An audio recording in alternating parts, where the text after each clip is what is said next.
How many different ways can you think of that we get signals or signs that warn us, that issue a warning? Can you think of any? Things like beware of the dog.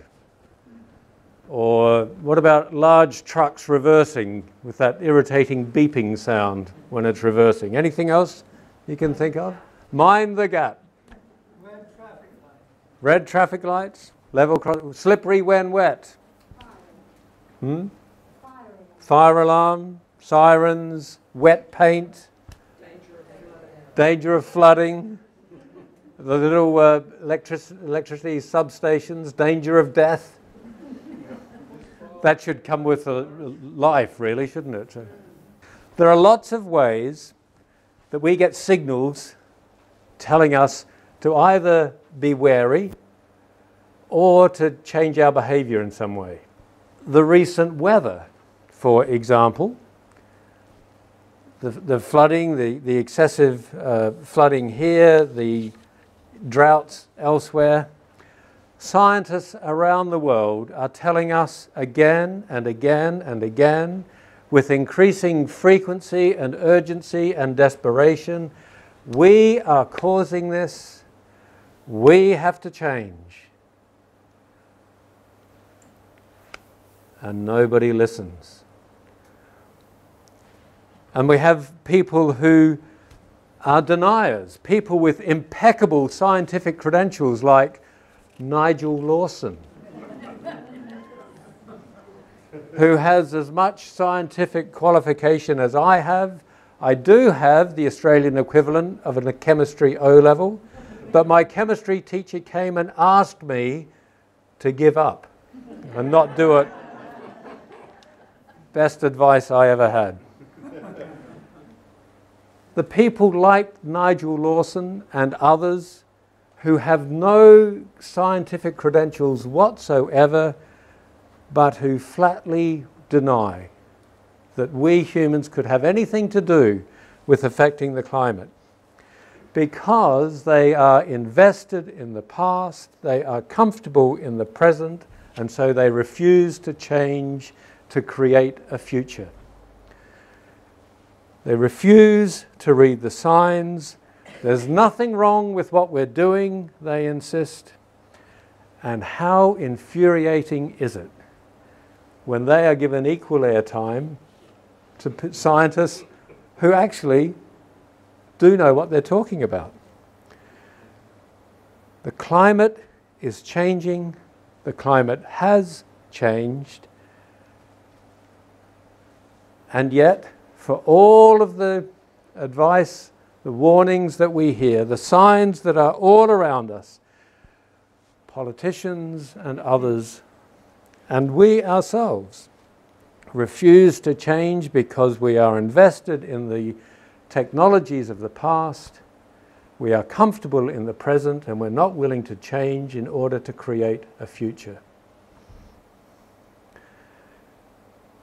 Well, the meteorological climate is not the only climate that is changing. The religious climate is changing also. And the signs are everywhere that the religious climate is changing.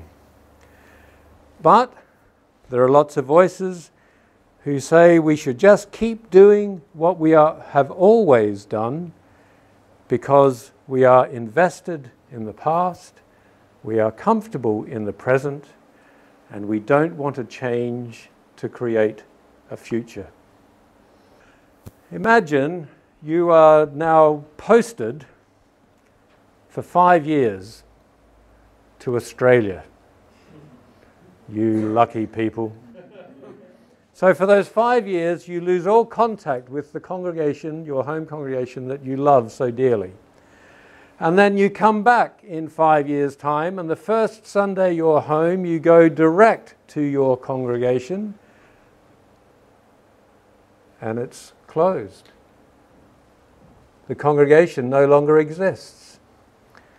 And when you make inquiries, you are told, well, the last few were so invested in the past, and so comfortable in the present that they refuse to change to create a future.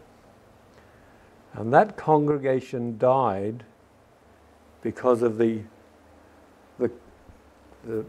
clasped grip of a few people who would not admit, would not read the signs around them.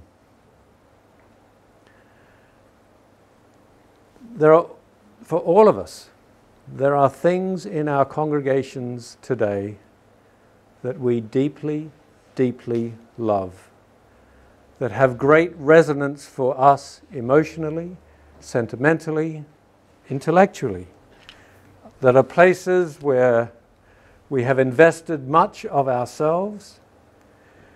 Perhaps our family for generations have worshipped there. They are dear, dear things to our heart. But we are here not only to honor the past and not only to be comfortable in the present, we are also here to create a future. And that future might mean giving up some of the things that we love about our past and our present. If we get exasperated with the likes of Nigel Lawson, who's not willing to read the signs around him and is not willing to concede that perhaps he has to start doing things slightly differently and to see the world slightly differently and to respond to the world slightly differently, should we not get exasperated with ourselves also if we refuse to read the signs and respond to those signs? I suggest that one thing that we should give up is calling ourselves radical dissenters. Dissenters from what? How about we call ourselves radical assenters, saying yes to things, not no to things. Assent, perhaps, to a new Trinity. Not the Father, the Son, the Holy Ghost, and not that deadest of all Trinities, freedom, reason, and tolerance. Freedom from what? Reason? Is anyone actively advocating non-reason? Tolerance? An easy virtue today. So not freedom, reason, and tolerance. What about assent to a new Trinity of personal authenticity, inclusive community, and social agency? Are they not three things that we could unite in assenting to? Building community as living stones for a new religious institution. But we might perhaps have to give up something that we cherish very, very dearly from our present Unitarianism. Our stones represent the buildings that we have inherited, laid down as foundation stones by people generations before us, who have not only built buildings, they have built customs and traditions, honorable and noble and greatly to be honored. And yet, we might need to give them up because the past has a vote, but it does not have a veto. So I invite you, your stone is what you just shared with your partner. Are you willing, if absolutely necessary, if it came to this, would you be willing to give up what you cherish in order to help create a future? Would you be willing to give up what you hold dear that others might find this faith also? And if you are, let's build a new institution, shall we, around this chalice?